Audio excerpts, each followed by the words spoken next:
Question time here on SCW. Is it time that Tony Khan open up the forbidden door one more time for Impact Wrestling, but not for All Elite Wrestling this time, instead for Ring of Honor?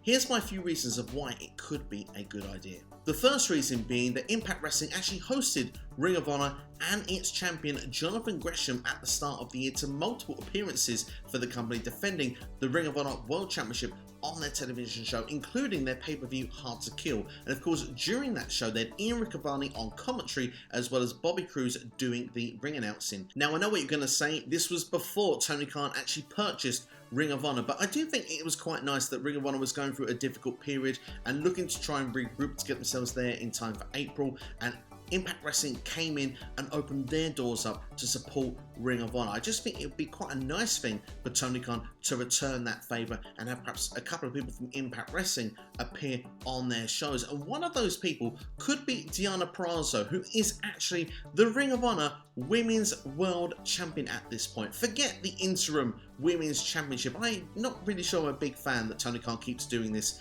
even on AEW at this point. But they've done it where Mercedes Martinez now is the current interim ROH Women's World Champion. So we're going to have a match at some point with Mercedes versus Deonna Purrazzo. And for me personally, I think it'd be a win-win to get Deonna Purrazzo on your show more than once. She's arguably one of the best women's wrestlers in the world. I think it'd be great for Ring of Honor to have someone of that experience there. I think it's great for Impact Wrestling as well. The fact that one of their top female stars is going and winning in other promotions as well. I think it's win-win all around. And who knows? I mean, Deonna Purrazzo, I don't know the situation with the contract, but I mean, if it does come up, she may re-sign with Impact, but maybe it's also an opportunity that she could be a part of with AEW or with Ring of Honor one day. We'd have to see how it would play out. But the last reason I'm going to give, and this is what I think was more of a fun one, I think it works for both companies, is Honor No More. Because Honor No More are a group that has actually invaded Impact Wrestling after losing their contracts from Ring of Honor. They were lost and now they've been found. And they've been found with Eddie Edwards as well, a former Ring of Honor World Champion.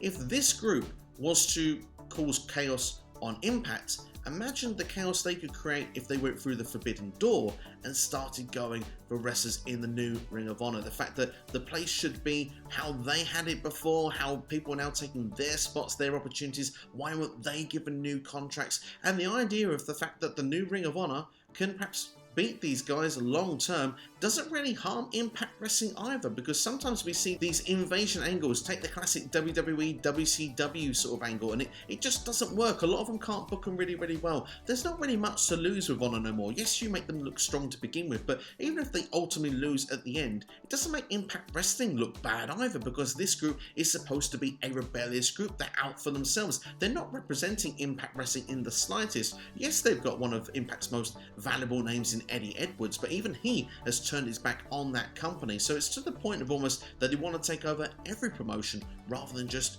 one promotion, and they want to get the vengeance on what happened to those people losing their contracts from Ring of Honor. I just think it'd be a very interesting storyline to see play out on TV, and the fact that that opportunity could be given if just a door that was forbidden was to be opened one more time from Mr. Tony Khan. Personally, I would love to see it all happen, especially through this transitional period that Ring of Honor is going through. We don't quite know the actual direction of the company at this point. Is it going to be with a lot of dark elevation talents are going to be getting their chance to showcase in Ring of Honor TV? Who knows how it's going to play itself out, but I do think a working relationship between both companies right now could do a really good thing in the wrestling world and give us some interesting storylines, and certainly some ROH talents or newly signed ROH talents could appear on Impact Wrestling as well. Impact seems to be the home of the Forbidden Door right now, with the likes of New Japan. We've got Bullet Club and Jay White being involved in there. We've had talents come in where Mickie James has gone to WWE and been in the Royal Rumble, and of course, well, Impact and AEW have worked together before. In fact, Impact even let AEW have their World Championship with Kenny Omega and Christian Cage as their champion. Perhaps this is something that can make a lot of sense if both sides could come together once again. But that's my thoughts, and let me know what you think in the comments below. Do you want to see the Forbidden Door open once again from Tony Khan to Impact Wrestling, but for this time for Ring of Honor? Or would you like to see all three companies with AEW involved as well? Certainly, I want to see matches with Deonna Purrazzo versus Britt Baker one day, and that's the only way at the moment that's possible to happen. So Tony Khan, Impact Wrestling's got them all. Let's see if we can make those sorts of things happen. But let me know what you think in the comments below anyway. Please like the video if you've enjoyed it, share with a friend, subscribe to the channel as well. You've been watching SCW here on YouTube.com. More Ring of Honor and Impact Wrestling videos are going to be coming on the channel during this month, so do keep an eye out. And of course, if you are into WWE and AEW as well, then of course SCW is the place for you. But thanks for watching anyway. Check out some of these videos on the side of your screen right now. Thank you for watching as always, and I'll see you very, very soon. All the best, take care, have a great day.